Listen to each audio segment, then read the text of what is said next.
जिला किसान कांग्रेस और ब्लॉक किसान कांग्रेस समस्त मोर प्रिय बंधु मान अनुरोध करुँ समस्ते जानते दीर्घ 3 दिन है लगातार लघुचाप जनित वर्षा द्वारा उपकूलवर्ती जिला दक्षिणांचल जिला और अन्य जिलागुड़िक व्यापक भाव में फसल नष्ट होती विशेषकर धान बहुल भाव प्रभावित होती सहित तैलबीज डाली जातीय फसल एवं रबी पनीपरिया संपूर्ण भाव में नष्ट होती नष्ट जहाँ नष्ट होती भरणा करने चाषी पक्षे बड़ा असंभव। सरकार ये दिगरे जो तत्परता प्रकाश करने कथा करना एवं जो धान डिस्कलर होगला सरकार दायी ना क्वालिटी कौन देखिए क्वालिटी न देखिक जो प्रकार रंगहीन धान को सरकार किणा को बाध्य जेहेतु विलंब मंडी खोली टोकन ठीक समय देना विभिन्न प्रकार समस्या रही समस्यार समाधान पर सरकार केते संवेदनशील बड़ बड़ कथा कहते एपर्यंत विभिन्न अंचल मंडी खोली ना जो संगीन परिस्थिति कटनी छटनी व्यापक भाव में मिलर मनमानी धान किणा एवं अखा पाऊ नहीं चाषी एभली परिस्थिति आम किसान कांग्रेस तरफ महामहिम राज्यपाल को आसंता 24 तारीख दिन दाबीपत्र दिजापी किसान कांग्रेस पक्ष स्थिर कराई आपण मान अनुरोध करुच्ची व्यक्तिगत अनुरोध करुच्ची चाषी मानकर स्वार्थपाई आपण जिलार प्रतिनिधित्व भाव में आपण आसंता 24 तारीख दिन 24/12/2024 दिन 10टा समय भुवनेश्वर पहुँचे आम निर्दिष्ट एक स्थान राजभवन को जावा राज्यपाल को दाबीपत्र देवा और उल्लेख करवा जदि ए वर्षर भल धान हो सरकार घोषणा कर पैसा भल 2 पैसा चाषी मैंने पाँच 3100 टका जोटा कि 2300 टका MSP एवं 800 टका हूँ इनपुट सब्सिडी एमती 3100 टका धान किणाई किंतु चाषी बर्तमान 2300 टका MSP भी पाइपर ना अनेक जगह 2100-2200 टकर बिक्री अनेक घटना अच्छी तेणु से सबको आलोचना करने विस्तृत भाव में खूब कम दिन भितर ओडिशा प्रदेश कांग्रेस कमिटी सभापति चयन आम परवर्ती कार्यक्रम चाषी दीर्घ 3 दिन है लगातार भाव में जो लघुचाप जनित वर्षा समग्र राज्य में विशेष भाव में उपकूलवर्ती एवं दक्षिणांचल जिलागुड़िक जो भाव में वर्षा होती धान चाष व्यापक भाव में प्रभावित होती खाली धान नुहे रबी चाषर पनीपरिया तैलबीज डाली जातीय फसल प्राय नष्ट होती भरणा हर बड़ कष्ट क्षेत्रु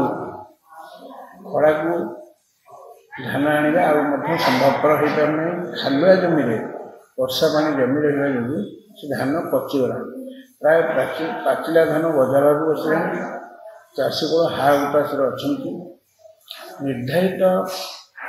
सूचना सरकार पक्ष दिगला ना लघुचाप जनित वर्षा फसल क्षति हम जो भाव में सूचना दि जावा कथा दि जाए जहाँफल चाषी दीर्घ दिन परिश्रम एवं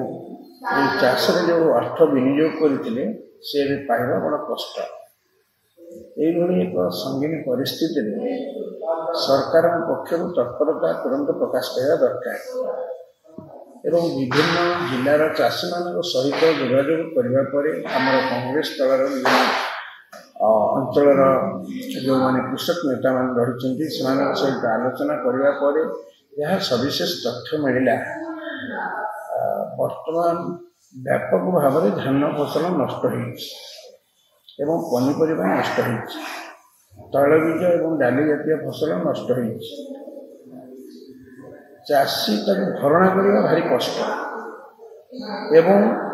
सरकार यदि यथेष्ट पूर्व मंडी खोली था विभिन्न अंचल जो आवश्यक अच्छी मंडी खोली था धान मंडी खोल जाता अत्यंत पक्ष किसी मात्रा धान चाषी मैंने बिक्री कर पारि था ଅମଳ ଧାନ ମଧ୍ୟ ଚାଷୀ ବିକ୍ରି କରିପାରିନାହାନ୍ତି। ବର୍ତ୍ତମାନ ସିଏ ଖରାରେ ଗଜା ହେବାକୁ ଲାଗିଲାଣି। ଏଇଭଳି ପରିସ୍ଥିତିରେ ପ୍ରଦେଶ କିଷାନ କଂଗ୍ରେସ ତରଫରୁ ଆଜି ସଚିବାଳୟଠାରେ ଯେଉଁ ସ୍ୱତନ୍ତ୍ର ରିଲିଫ୍ କମିଶନର ଓ ଅତିରିକ୍ତ ଶାସନ ସଚିବ ଯିଏ ରହିଛନ୍ତି ଡିକେ ସିଂ ତାଙ୍କୁ ସାକ୍ଷାତ କରି ଏ ବିଷୟରେ ରାଜ୍ୟର ଯେଉଁ ପରିସ୍ଥିତି ସେ ସବୁ ସମ୍ପର୍କରେ ମୁଁ ଅବଗତ କଂଗ୍ରେସ କିଷାନ କଂଗ୍ରେସ ତରଫରୁ କରିଛି। ଖୁବ୍ ନିକଟରେ ମଧ୍ୟ ଆମେ ରାଜ୍ୟପାଳଙ୍କୁ ସ୍ମାରକପତ୍ର ଦେବା ପାଇଁ ବ୍ୟବସ୍ଥା ରହିଛି। ଆଜି ଲଘୁଚାପ ଜନିତ ବର୍ଷାରେ ଫସଲ କ୍ଷତିଗ୍ରସ୍ତ ଚାଷୀମାନଙ୍କୁ ତୁରନ୍ତ ସହାୟତା ଦେବା ପାଇଁ ଆମେ ଏକ ଦାବିପତ୍ର ପ୍ରଦାନ କରିଛୁ। ସେ ଦାବିପତ୍ର ଗୁଡ଼ିକରେ ଲଘୁଚାପ ଜନିତ ବର୍ଷା ଦ୍ୱାରା ଫସଲ କ୍ଷତିଗ୍ରସ୍ତ ଜିଲ୍ଲାଗୁଡ଼ିକର ପଞ୍ଚାୟତୱାରୀ ତୁରନ୍ତ ସର୍ଭେ କରାଯାଇ ତଦନୁଯାୟୀ କ୍ଷତିଗ୍ରସ୍ତ ଚାଷୀମାନଙ୍କୁ ସ୍ୱତନ୍ତ୍ର ଭାବେ କୃଷି ଇନପୁଟ୍ ସହାୟତା ଯୋଗାଇ ଦିଆଯାଉ। ପ୍ରତି ଏକର ପିଛା ଅନ୍ତତଃପକ୍ଷେ 20,000 ଟଙ୍କା ଚାଷୀଙ୍କଠାରୁ ଖରିଫ ଓ ରବି ଋଣ ସମ୍ପୂର୍ଣ୍ଣ ଛାଡ଼ କରାଯାଉ। ପ୍ରଧାନମନ୍ତ୍ରୀ ଫସଲ ବୀମା ସର୍ତ୍ତାବଳୀ ଅନୁଯାୟୀ କ୍ଷତିଗ୍ରସ୍ତ ଚାଷୀଙ୍କୁ ଅଗ୍ରିମ ବୀମା ସହାୟତା ରାଶି ପ୍ରଦାନ। ମଣ୍ଡି ଖୋଲିବା ବିଳମ୍ବ ଯୋଗୁଁ ଧାନର ଯେଉଁ କଲର୍ ଫେଡ୍ ହେଇଛି ସେଇ କଲର୍ ଫେଡ୍ ଧାନକୁ ମଧ୍ୟ ସରକାର କୋହଳ ବ୍ୟବସ୍ଥା କରି ନିର୍ଦ୍ଧାରିତ MSPରେ କ୍ରୟ କରନ୍ତୁ। ଅମଳ ଧାନକୁ ବିକ୍ରୟ ପାଇଁ ତୟାର ଥିବା ଚାଷୀଙ୍କୁ ତୁରନ୍ତ ଟୋକନ ଇସ୍ୟୁ କରାଯାଉ। ଟୋକନ ସମୟସୀମା ମଧ୍ୟ ଅତ୍ୟନ୍ତ ପକ୍ଷେ ଆଉ 2 ମାସ ବର୍ଦ୍ଧିତ କରାଯାଉ। ଚଳିତ ରବି ଚାଷ ପାଇଁ ଚାଷୀମାନଙ୍କୁ ମାଗଣାରେ ତୈଳବୀଜ ଡାଲି ପନିପରିବା ବିହନ ମାଗଣାରେ ଯୋଗାଇ ଦିଆଯାଉ। ସମସ୍ତ ଚାଷୀଙ୍କଠାରୁ କୃଷି କାର୍ଯ୍ୟ ପାଇଁ ବ୍ୟବହୃତ ବିଦ୍ୟୁତ ଶୁଳ୍କ ଛାଡ଼ କରାଯାଉ। ଗୃହପାଳିତ ଗାଈଗୋରୁ ପ୍ରଭୃତିଙ୍କ ପାଇଁ 70% ରିହାତିରେ ଗୋଖାଦ୍ୟ ଯୋଗାଇ ଦିଆଯାଉ ଏବଂ ଫସଲରେ ଯେଉଁ ରୋଗ ପୋକର ନିରାକରଣ ପାଇଁ ତ୍ୱରିତ ପଦକ୍ଷେପ ଗ୍ରହଣ କରିବା ପାଇଁ ଆମେ କଂଗ୍ରେସ ଦଳ ତରଫରୁ ଦାବି କରୁଛୁ। ଯଦି ସରକାର ଏ ଦିଗରେ ଉଦାସୀନତା ଭାବ ପ୍ରକାଶ କରନ୍ତି